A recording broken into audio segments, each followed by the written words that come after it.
Ada seorang wanita, di mana wanita ini asalnya nggak suka dengan Nabi, benci bahkan kepada Nabi Sallallahu Alaihi Wasallam.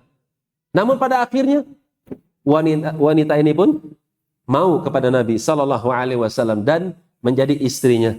Radhiyallahu ta'ala anha. Ada yang tahu? Hah? Safiyah. Kenapa beliau benci kepada Nabi?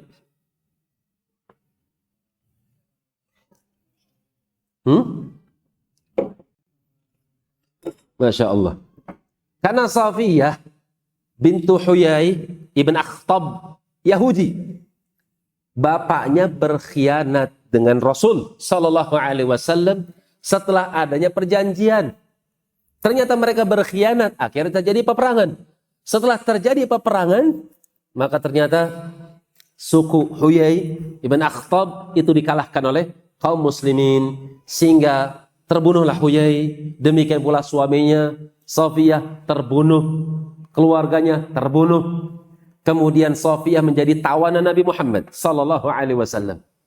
Maka Nabi Sallallahu Alaihi Wasallam ketika sudah bisa menguasai keadaan, maka Nabi Sallallahu Alaihi Wasallam memilih Safiyah sebagai apa? Sebagai pilihan Nabi dengan melamarnya. Awalnya nggak mau.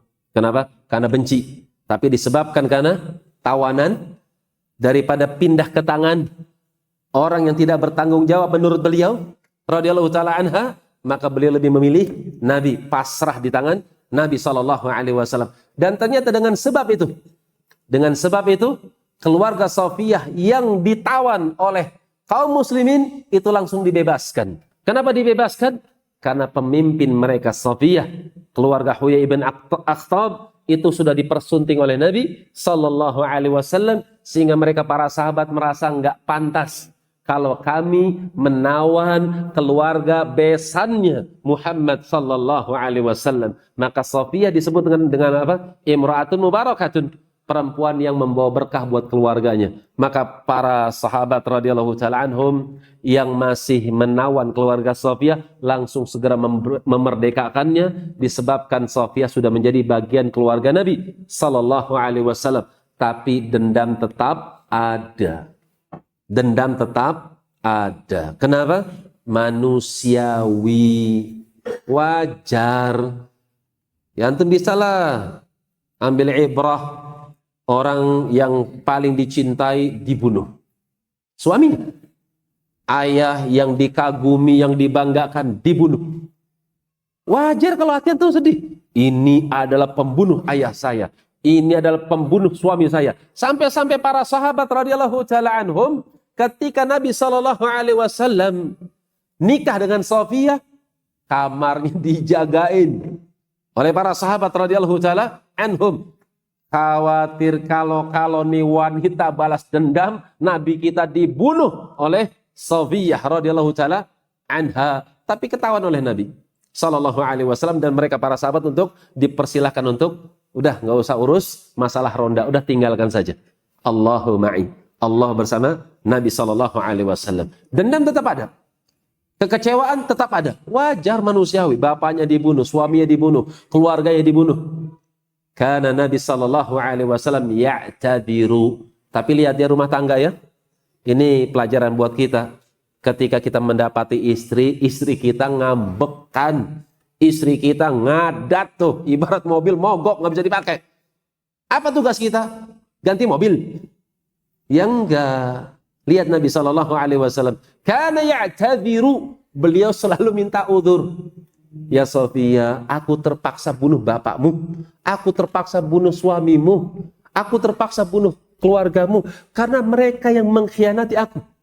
Mereka sudah mengikat janji kepada kaum muslimin, tidak akan ini, tidak akan itu. Dia sendiri dengan cara melakukan berbagai macam kezaliman demi kezaliman. Kami dakwahi mereka tetap seperti itu.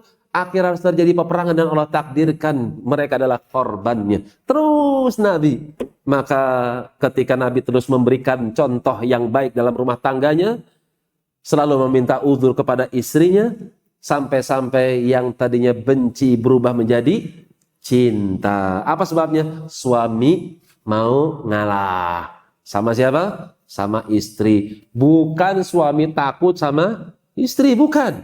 Tapi suami ingin mengkondisikan rumah tangga supaya apa? Supaya menjadi rumah tangga yang kondusif. Kadang memang laki-laki kudu ngalah. Lihat ya, buah dari mempelajari sirah. Kalau dikaitkan dengan keluarga, Masya Allah, itu bisa menjadi cerminan buat kehidupan rumah tangga kita. Ya, dan kalanya memang perempuan itu ngambek, kadang nyebelin, kadang ya nyenengin, kan gitu. Lihat bagaimana Nabi SAW menghadapi istri-istrinya.